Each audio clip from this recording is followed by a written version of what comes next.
नमस्कार, मैं राजेश कुमार। आज डॉक्टर भीमराव अंबेडकर की जयंती है। बाबा साहब के जयंती पर आप सभी को हार्दिक शुभकामनाएं। मैं आपको भारतीय संविधान के जनक बी.आर. अंबेडकर के बारे में कुछ बातें शेयर करना चाहता हूं। बाबा साहब का पूरा नाम भीमराव रामजी अंबेडकर था।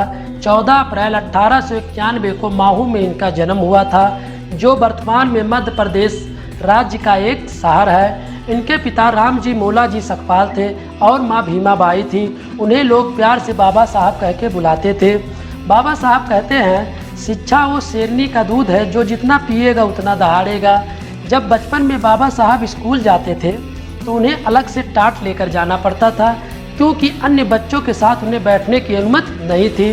वे दलित समुदाय से आते थे, परंतु उन्होंने शिक्षा का महत्व समझा। अपनी शिक्षा पूरी करने के लिए मुंबई चले गए। वहाँ उन्होंने बैचलर ऑफ आर्ट की शिक्षा पूरी की। उसके बाद आगे पढ़ाई के लिए अमेरिका चले गए।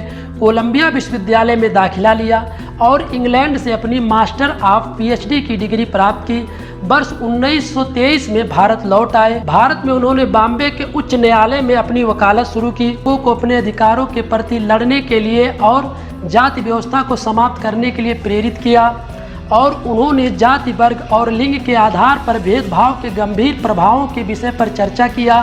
सामाजिक कार्य में उनकी सक्रियता भागीदारी के कारण उन्हें लोग बाबा साहब के नाम से संबोधित करना शुरू कर दिए। उन्होंने भारतीय संविधान को तैयार करने में मुख्य भूमिका निभाई, इसलिए उन्हें भारतीय संविधान का रचयिता कहा जाता है। उस समय भारतीय संविधान में सबसे महत्वपूर्ण मुद्दा आरक्षण प्रणाली थी। मुख्य उद्देश्य था समाज के कमजोर वर्ग और उनकी जीवन शैली में कैसे सुधार किया जाए और आगे उत्थान की ओर ले जाना था। वास्तव में 14 अप्रैल अंबेडकर जयंती को न केवल हमारे देश में बल्कि दुनिया के अन्य हिस्सों में एक वार्षिक त्यौहार के रूप में मनाया जाता है। उनके जन्म दिवस पर विशेष व्यक्ति जैसे राष्ट्रपति, प्रधानमंत्री के साथ साथ प्रमुख राजनीतिक दलों द्वारा उन्हें श्रद्धांजलि अर्पित की जाती है। बाबा साहब के कुछ मुख्य विचार हैं। बाबा साहब कहते हैं, अपने भाग्य के बजाय अपनी मजबूती पर विश्वास रखो।